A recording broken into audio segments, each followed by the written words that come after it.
So if I could just self-disclose this morning a little bit, I am of two minds. I was telling people this week and for the last couple of weeks that, I don't know, part of me understands that part of my role is to communicate vision, right? To like cast vision and to like listen to God, do my best to discern what he's inviting us into and to share that with us, to like invite us into whatever future God has for us.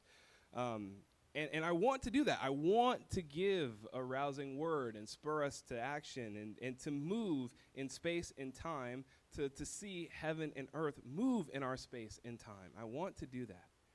And yet there is also a way that I'm also very suspicious of that role, right? Because if you've paid attention to what's happened around you or anything, it's just visionary leadership can be a cautionary tale.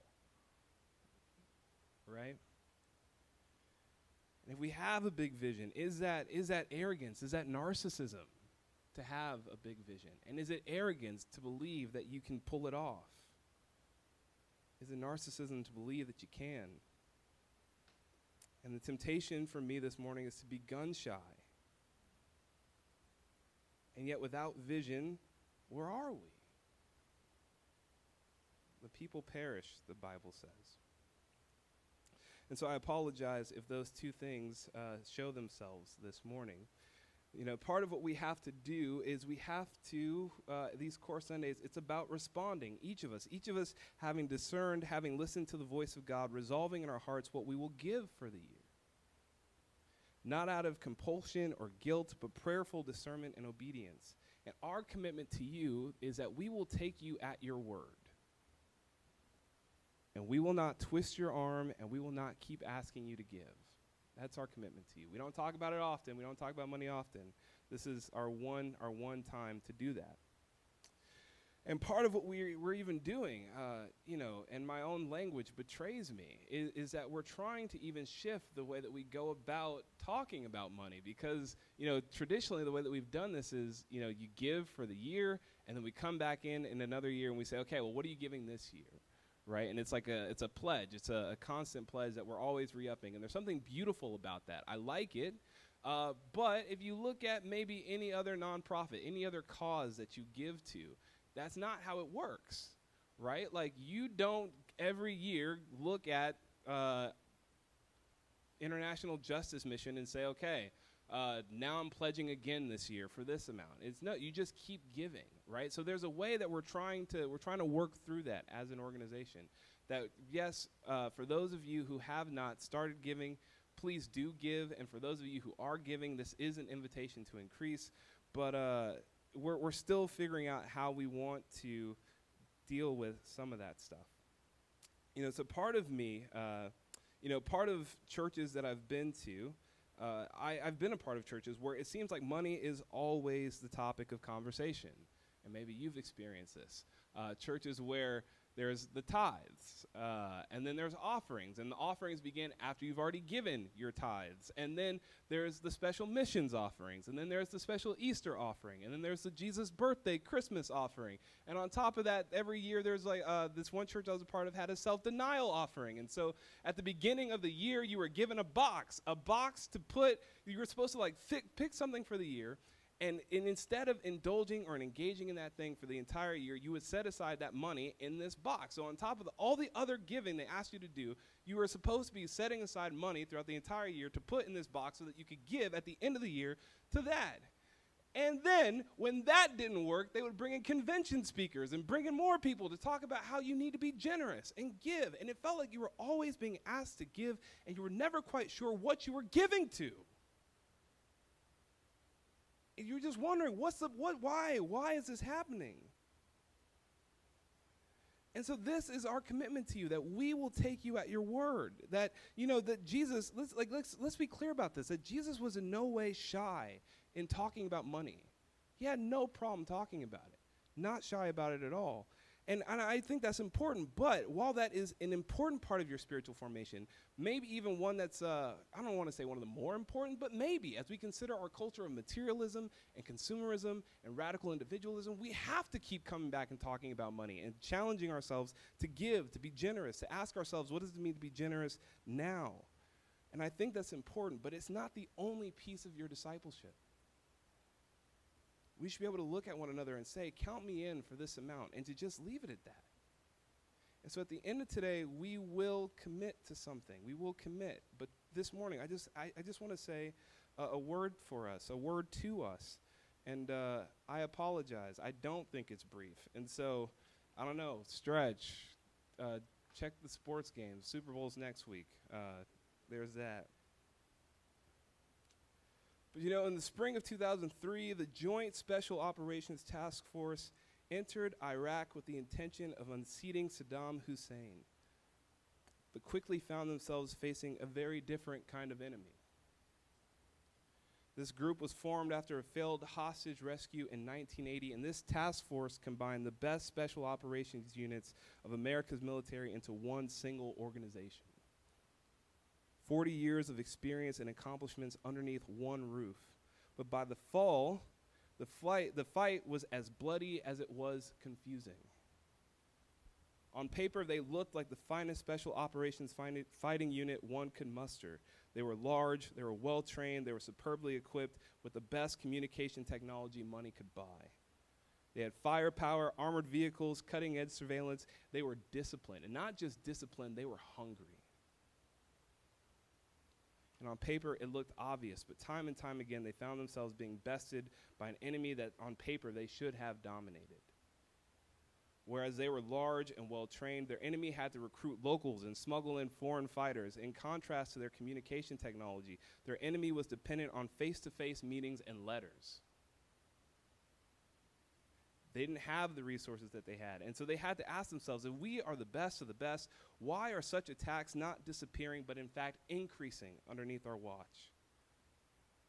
Why are we unable to defeat an under-resourced insurgency? Why are we losing? After one particularly discouraging skirmish, the American soldiers, they stood back at a whiteboard diagramming what they knew. At one point in this room, there would have been maps, right? Maps of the terrain in which they were surveying and working in. But because the conflict was what it was, those maps were replaced with whiteboards. And they began to diagram, what do we know? What don't we know?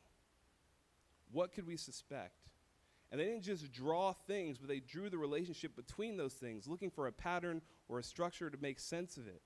But the more they looked, the more they saw a tangled network that didn't resemble any organizational structure they had ever seen before. It seemed chaotic and contradictory. The patterns were not there, and this thing that they were facing had the ability to shapeshift as necessary. They had no standard modus operandi, no standard hierarchy. Every time they thought they had landed a debilitating blow to this organization as a whole, removing some sort of key leaders whose loss should have devastated them, that group bounced back.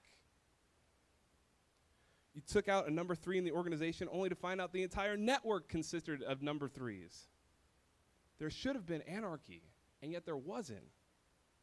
And what they found was that their hierarchical, efficiency-minded approach was up against a different kind of enemy, a team of teams, a large command that captured at scale the traits of agility normally limited to small teams. This group was a network, and against a network, standard hierarchies did not work. Efficiency had to be jettisoned for adaptability. They realized it takes a network to defeat a network. General McChrystal, who writes this book, he goes on to say that an organization's fitness can't be assessed in a vacuum. It is the product of compatibility with the surrounding environment. The task force may have had the best equipment and best special operations unit in the world, but they were not suited for the time and place.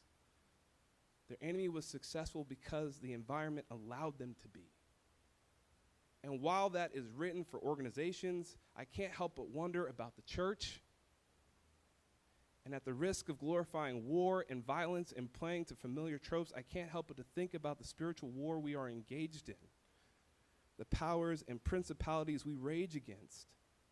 Our common enemy of sin, death, and the devil, its complex, interconnected web, and how the Western church, for all of its resources and learnings, remains completely impotent against it. We have more knowledge, more degrees, more books, more information readily available to us than any generation in church history before us, and we still struggle to make a dent in our cities. It's estimated generously that current forms of church will reach 20% of a given city. 20%. And so how do you reach the other 80%? It's not through some hierarchical top-down approach to church, but it requires a network suited to its context, able to be adaptable, agile, scaling the potency and power that comes from small teams. What if what we have built here is part of the answer? What if you and your small expression of faithfulness and obedience contributes to our city's most formidable attack against the kingdom of darkness? This network of microchurches confronting every evil with prayerful action. What if the best response to the web of evil that plagues our city and our world is this network right here? What if? You know, earlier this week, Lucas was supposed to send you all an email about the budget, inviting people to prayerfully consider their giving for this year. Between the hub move and everything else, it just kept getting pushed back. And so finally, you know, the day comes where Lucas is like, okay, I'm going to hold myself up somewhere and work on this email and send it. I'm just going to block out 30 minutes of my calendar.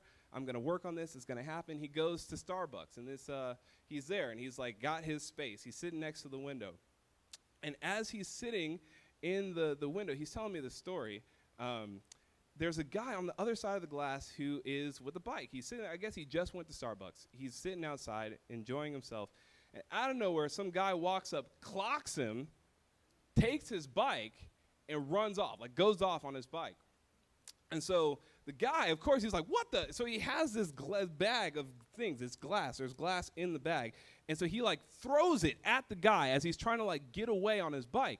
And like chases after him. I think the bag hits the guy in the back, but hits the ground, shatters. There's glass everywhere. The guy, because it's Florida, is wearing sandals. And so he's running through the glass, sandal pops, and he's like running through broken shards of glass trying to get his bike back. This guy decides, this is 4:45 on Fowler. So Fowler, you know, is like Frogger. Right? Like you don't try anything unless you have a death wish. But this guy is feeling really bold. He's like, I already stole a bike.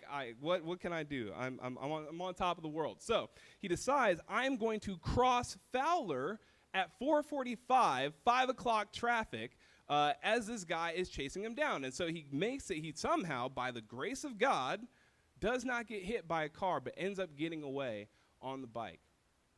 The guy who just had his bike stolen is feeling dejected naturally, and is just walking back to Starbucks, walking back to where all this takes place. And Lucas goes out and is just like, bro, like, are you okay? Like, what's going on? Like, I saw that. What's going on? And the guy's just broke. He's like, that's his only method of transportation.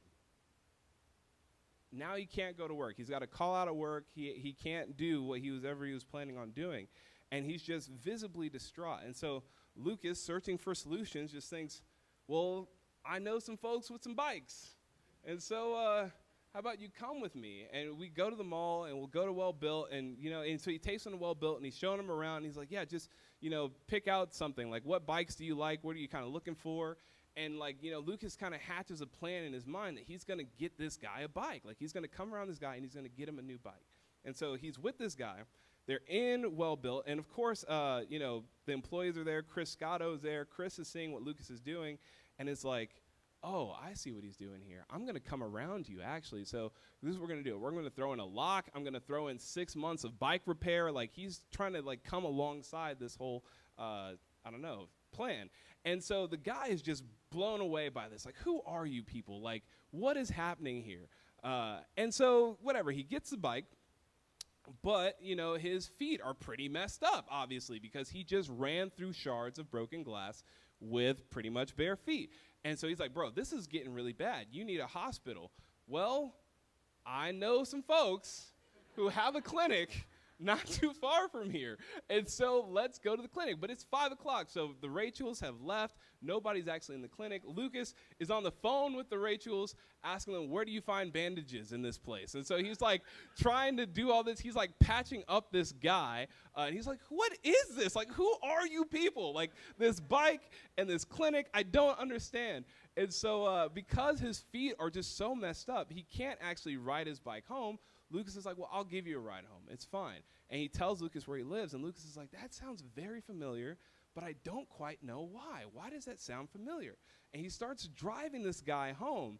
And as they enter into this apartment complex, of course, Lucas is getting to know his life, his story. The guy apparently has been married for a year, but he and his wife are separated. They're going through a really hard time. And so he's just feeling really lonely and isolated. And as they enter this apartment complex, he realizes, oh, wait, I know this apartment complex. There's a couple that moved here from California because they sensed the Holy Spirit said to do it. And so Lucas says, well, all right, well, this is going to sound crazy, but I know some people here. And so Lucas takes him to those people's houses. These people are eating dinner. They are making dinner. And they say, oh, come on in. Like, yeah, you don't have any place to eat, you don't have any friends, come eat with us. And he's like, who are you people? Like, this bike, this clinic, these friends, oh my gosh, what is this? And so needless to say, the email did not get written that day. It's a very Lucas story. Like, you wouldn't believe it if you didn't know Lucas. Like, this is, like, he just disappears, and he's, like, fighting crime. You never know where he is. It's like, where's Lucas right now? He's like, I don't know. Gotham is a better place because of it, though. And so that's how it goes. So the email does not get written, but it gets even more interesting because Lucas goes back to that Starbucks. And as he's at the Starbucks, the lady, the manager who works there, brings him a drink that she remembers him ordering from a previous meeting because he and Sammy Ortiz go there all the time. And he's always talking about the underground with this manager and always introducing the manager to Lucas. And Lucas is wearing his underground shirt. And he says, you know, of all the things that Sammy tells me about the underground, that was the most underground thing I've ever seen. And I'm like, lady, you have no idea. Because while Lucas is in some ways the hero of that story, that is true, you can't help but to factor in the other people that make that story possible. Right? So there's Chris and the team at Well Built who's working not just to meet tangible needs, but restoring the dignity and the image of God to those without choice. There's Rachel in the clinic working to provide significant health care to those in our city who can't afford it. And there's this couple that's combating the real evils of loneliness and isolation with love, hospitality, and a warm meal. There's even Sammy, whose embodied witness has left an imprint on the manager at Starbucks. And to me, this is the underground. Not just a single community, but a network of communities. A city within a city, a subversive enterprise overtaking the entire city, and no one knows just how surrounded they actually are. And let's be honest this morning, traditional churches, from an administrative standpoint, are a lot more efficient, right? Like, at least you know who's in charge. Discipleship is a class. Emails go out. You know what curriculum small groups are going through. Volunteers go where you tell them. And they do it after they've done your training. Everyone knows where they stand. We explain the underground to people, and they are both inspired and mortified. Who is actually in charge of this thing? I'm listed as Tampa director on the website, but what does that actually mean, really? Like, let's be honest, guys. I mean, even yesterday, I was just in awe of the fact that we had so many help for volunteers, and I was just thinking, we sent out hardly any communication about this thing, and all these people are here. We send out tons of communication about one thing, and no one shows up. I don't understand the underground. What is this? But you know, while they might be efficient and well-oiled machines with money and resources and tons of history behind them, efficiency is not the name of the game when it comes to the kingdom of darkness. It takes a network to defeat a network. And earlier this week, I was thinking about confessional poetry and the way that it changed the landscape of American poems. You know, before the Confessionalists, I mean, you guys might not be interested in this, but I thought this was interesting. Before the Confessionalists, you didn't talk about death or suicide or mental illness. There was a way that you presented yourself in poetry that even if you used the pronoun I, it was always through the lens of another character. You never really shone the light on yourself. And what the confessional poets did is they said, here I am, and here's my life, and it's worth mining. It's worth figuring out. It's a subject of art, and it's worth digging into. And actually, what happened with that is that now when we think about poetry, for so much of us, we think about poetry and we think of poetry as bearing your soul and being emotional and vulnerable. But that was not true before confessionalists in the 1950s. But that small, disorganized band of people somehow managed to change our perception of poetry forever. And I just wonder, what if you are the confessional poets of the missional world? What if 10 years from now, calling and empowerment becomes so commonplace, people don't even remember that you were part of the movement that made it common in the first place? And it's already happening. The way that microchurches have become the talk of the church planting world, the reason why we can have this microchurch conference and have people show up is because there's a way that it's been embedded into the culture. And guess what? That was something that came out of months and prayer of dialogue in a living room with this community. You all birthed the word microchurch, and these people have found it somehow and have co-opted it. You have already been true in that way. And at the risk of sounding full of myself, I think this community is more important than we realize. Not because we're special or cool or innovative, but because the devil is real and we said, not today, Satan. Because the world is dark and we're not afraid to get our hands dirty. Because in the choice to step aside or choose violence, we chose violence.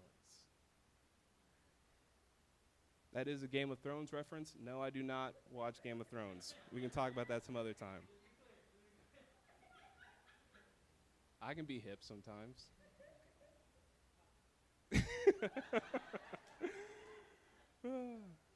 But each of you stand as a prophetic witness, a harsh corrective that the mission of God isn't reserved for the elite, but for everyone. That everyone is called, that anyone could be a church planter. Yes, even you. There's a 100% employment rate in the kingdom, and not a single one of us is meant to be a spectator. You know, we exist to seek and save that which is lost. They are our priority, without a question. But I wonder if one of the gifts we offer our city and the world is a space for passionate yet passive believers to get swept up in the song that God is singing over the city.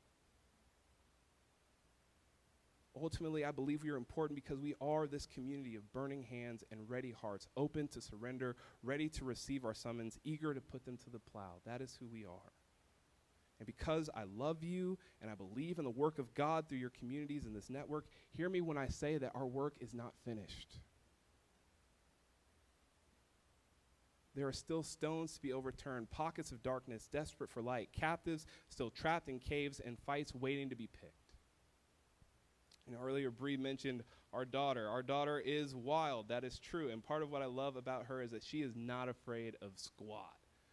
She sees people, they're friends. She sees massive obstacles. She says, I'm going to climb it. And there is no telling her otherwise. I've tried. And this morning I'm asking you, would you have soft eyes again? Would you see the city anew again?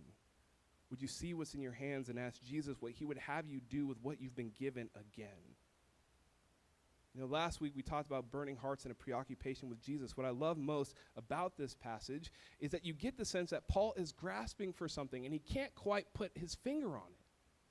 Like he's trying so hard to articulate his desire for Jesus. And he just keeps circling around this same thing. Like, I want to know him. I want to be like him. I want to be with him. I want to be like him in his resurrection and his death and his sufferings. And it's just, there's a way that he's trying so hard to articulate the depth of his love for Jesus.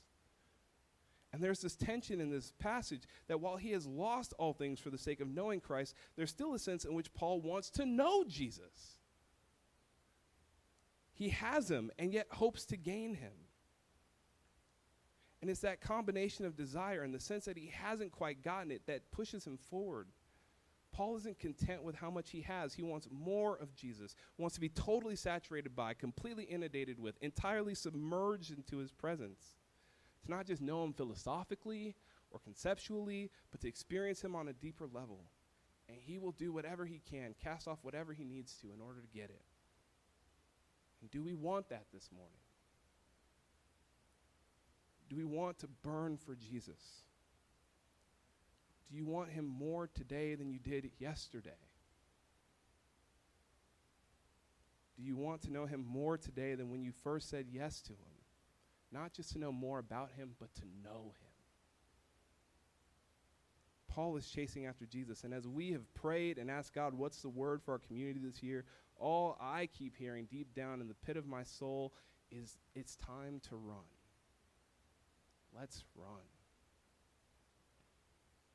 We've been shy and timid. We've limped and tread cautiously due to some of those sticky experiences Lucas talked about last week, but I think the Lord is inviting us to run both after him and his kingdom.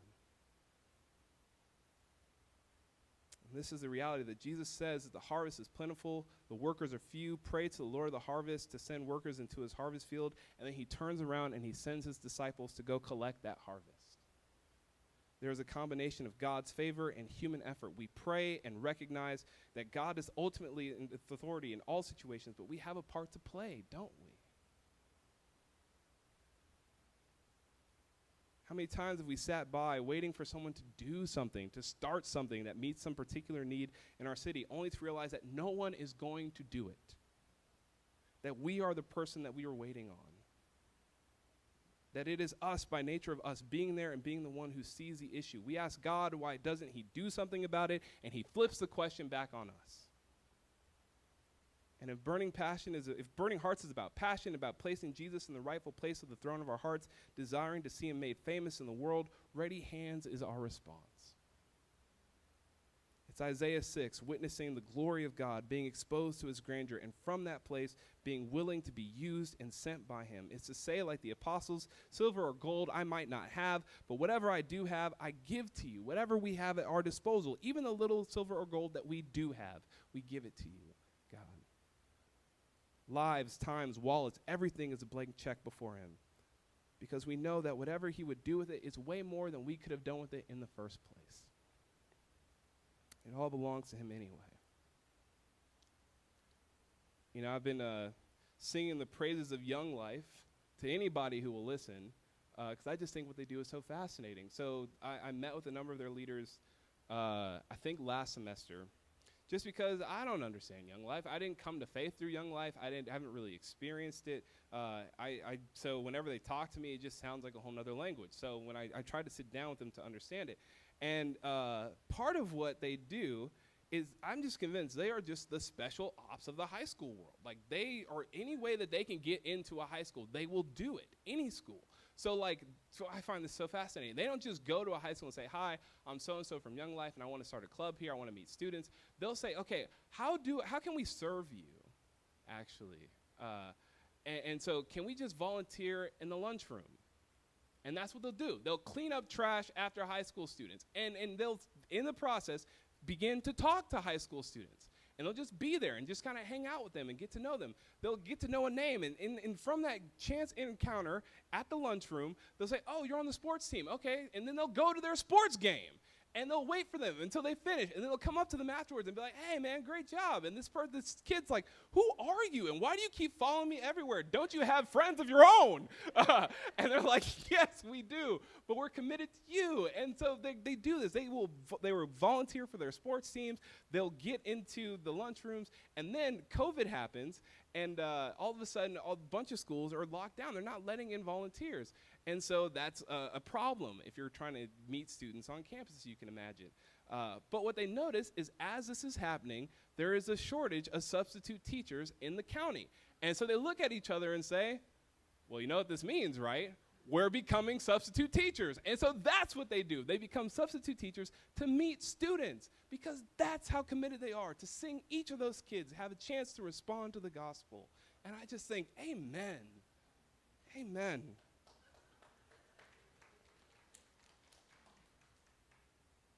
Because it's that important to them. And nothing is going to stop them from meeting kids and introducing them to Jesus. Burning hearts and ready hands.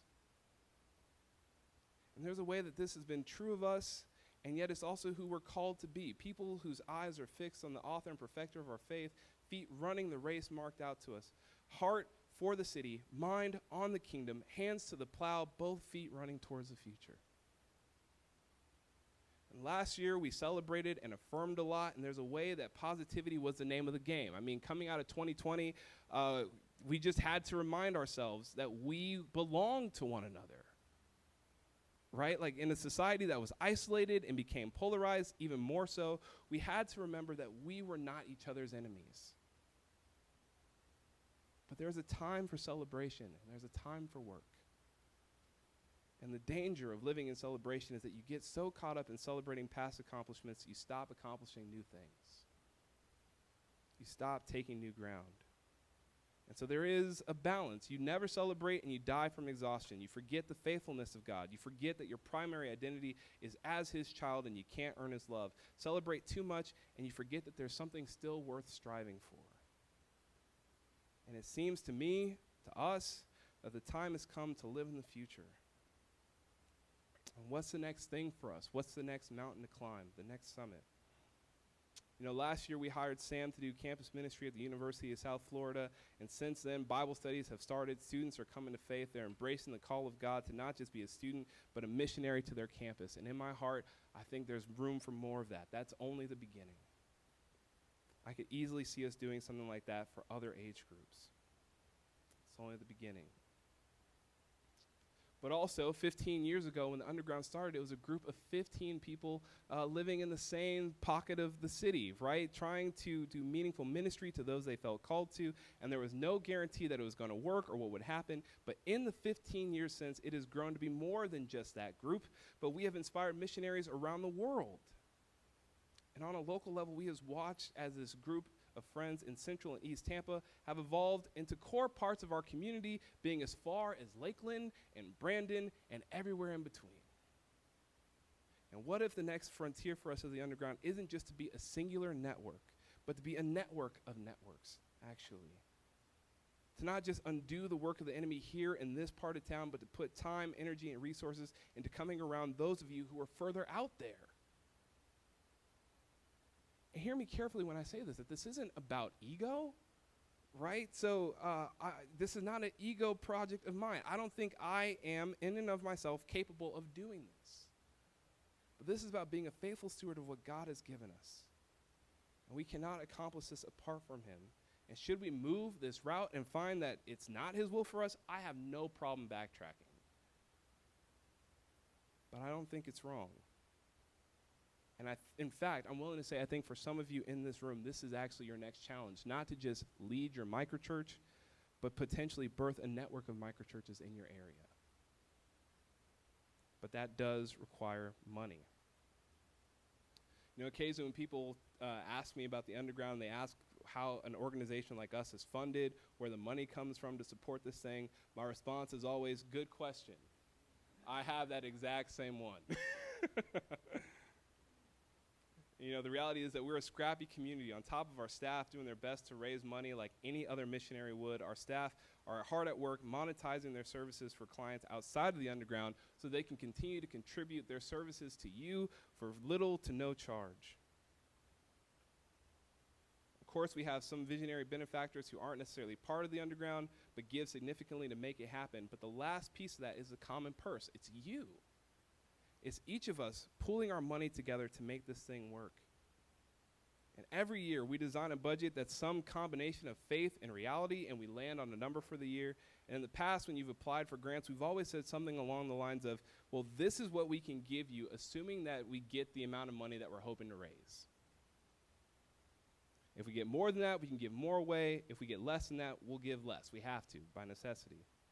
And this year, we're trying to do things a little bit differently. I think we have a slide for the budget, if we could put that up. So as this stands, this is our current operating budget, $500,000, for the purposes of serving microchurches and missionaries both locally and abroad.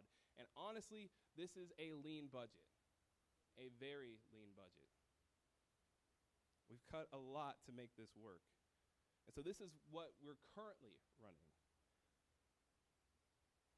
And part of what's been cut is the pool of money that usually we set aside for mid-year projects. So occasionally, this happens every year. In the middle of the year, somebody comes up to us with something that's a really urgent, pressing need that we are uniquely in a position to give to. And if somebody were to do that to us this year, we would not be able to do that based on the way that our budget is currently built.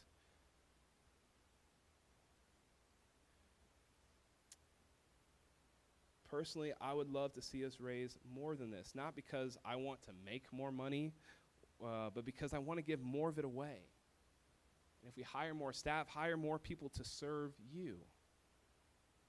If we start hiring people to run areas, if we decide to hire a youth person, I want to be able to meet them halfway and say, this is how much we can get behind you. But regardless, this is our commitment to you, that every dollar you give, we will maximize. That's our promise to you. We will make it stretch. Every dollar you give to the underground goes to not only changing the city through microchurches and microchurch leaders such as yourself, but it also goes to changing the landscape of the church around the world. And I don't say that because that's what I'm supposed to say with hubris or exaggeration or spin, but with complete sobriety and honesty. I can say that it goes to changing the landscape of the church around the world. Most prevailing model churches have a budget that exists to serve itself, and maybe part of what is in that budget is 10% of that budget goes to missions. But because the underground is a service platform, and each of our departments and services are leveraged from microchurches, there is a way that our whole budget goes towards mission. Our finance department doesn't just do the underground's books. Hannah does yours as well. Yeah. If she's done your 990 so that you don't have to, you should definitely applause. Sherry isn't doing branding just for us, but she does your websites and your videos as well. Our facility isn't about us, but it's co-working for you, office space for you, classrooms for you. It's all mission. And even the way the staff are compensated, we made some shift because before it was about, let's not pay, let's all just, whatever we raise, we'll do that and then just give away whatever we can. But then what ended up happening was that people were working all these jobs so that they could work for the underground and that you would get kind of the remnants of their time and their energy. And so we said, maybe we'll compensate staff just a little bit better if it means that they can give all of themselves to the microchurches and to mission in our city. We want to give more, say yes more, but we can't do that without you. Some of you are not currently giving, and this is me asking you point blank, will you? Would you? I'm not going to hound you. I'm not going to ask it every time we meet, but I'm asking right here, right now, would you commit to giving? And some of you are already giving. I'm asking, would you consider increasing? I'm going to go ahead and call the worship team up. I told you we were going to be here for a while. And here we are. In a second, we're going to give you a chance to respond as the Lord is leading you. But just for the record, like I said, I don't want you to give out a compulsion, right? Like, we're going to play some music, and as you listen to the Lord, there should be paper. I don't think we have pens. We do have pens. Lucas has pens. Fighting crime, I tell you. And we'll give you a moment to respond as the Lord leads you. And if you haven't thought about it yet, and this is your first time seeing the budget, then you don't feel pressured to respond here and now. We will follow up with you sometime this week. And if you're like visiting us and this is your first time hanging out with us and you're like, oh man, they're asking me for money, this does not apply to you. Unless you feel so stirred by Jesus to give. But it does not apply to you.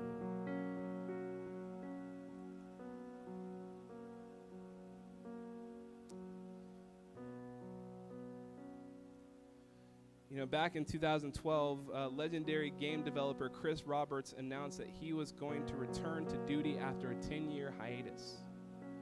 Well, this time he had big plans. He didn't just want to build a game. He wanted to build Star Citizen, a living, breathing science fiction universe with unparalleled immersion. allowing for unlimited gameplay. It was a project of such ridiculous ambition. He was going not only to try to resurrect the PC gaming into a world of tablets and consoles, he was going to do it by constructing an ever-expanding, limitless universe shaped by the actions of its inhabitants.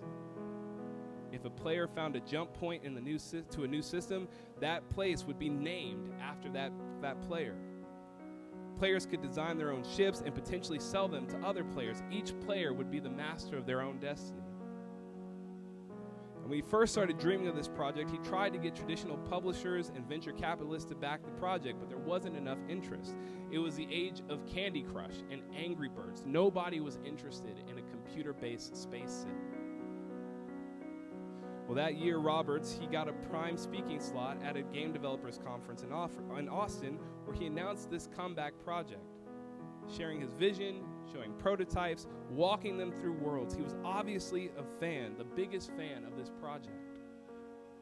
But 15 minutes before the end of the presentation, his tone changed. He seemed to have lost confidence and energy as he shared about money. He announced that he was allowing a limited number of people to crowdfund the project. If they gave, they'd be allowed to, be part of the development, to play bits of the game sooner. His ask was unpolished. It was underwhelming.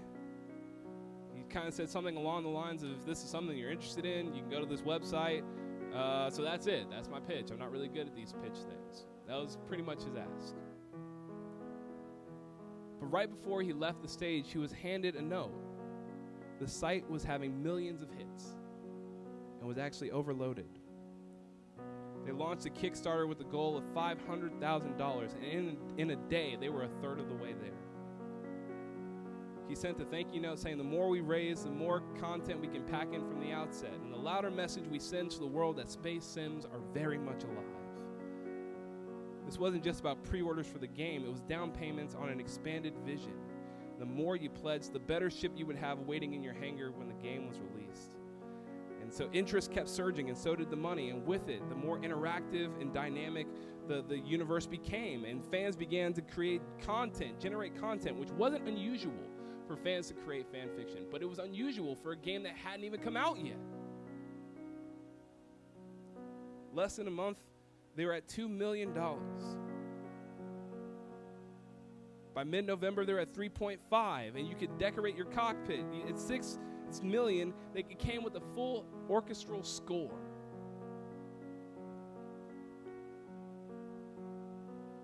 Three years later, they had 260,000 conversation threads, 5 million replies on just the official website. They had done more than just create this game. They created a community of people around it. You read the story and you wonder why. Why keep giving? Why keep giving for a game that doesn't exist, that's a year behind schedule? But it's not just participation and paying for the chance to dream. It was to do that with a group of people who wouldn't think you were weird for doing so. It was the chance to look someone in the eye and say, I helped make Star Citizen. One person said, you're going to build this thing that has never been built before. No one's ever conceived of building something like this before, but you get to put 3 bricks into that wall, and the only reason it stands is because you contributed. That's the sort of feeling you get. And to me, what's more fascinating than the game itself is the community that's been formed in its creation. You and I, we've been tasked with the mandate to make disciples, to contend for the kingdom of God in our city. And whether or not you do that through and with the underground is something else entirely. But I believe that we are doing something of the utmost importance. And I'm asking you, would you put your 3 bricks into the wall? Will you help us make Star Citizen? This ever-expanding, immersive universe engulfing the city. Will you commit to the underground, not just your microchurch or your pocket of the city? Yes, that's important, but will you commit to the whole thing in both your heart and in your finances? Will you give? Jesus, on the night when you were betrayed, you took bread, and when you had given thanks, you broke it, and you said, this is my body, which is for you. Do this in remembrance of me. The same way, after supper, he took the cup and said, this cup is the new covenant in my blood. Do this whenever you drink it in remembrance of me. whenever you eat this bread and drink this cup, you proclaim the Lord's death until he comes. Communion is for you underneath the table. Whenever you have finished filling out your pledge card, we have buckets on the side that you can go ahead and put those in. And then we'll come back together and worship.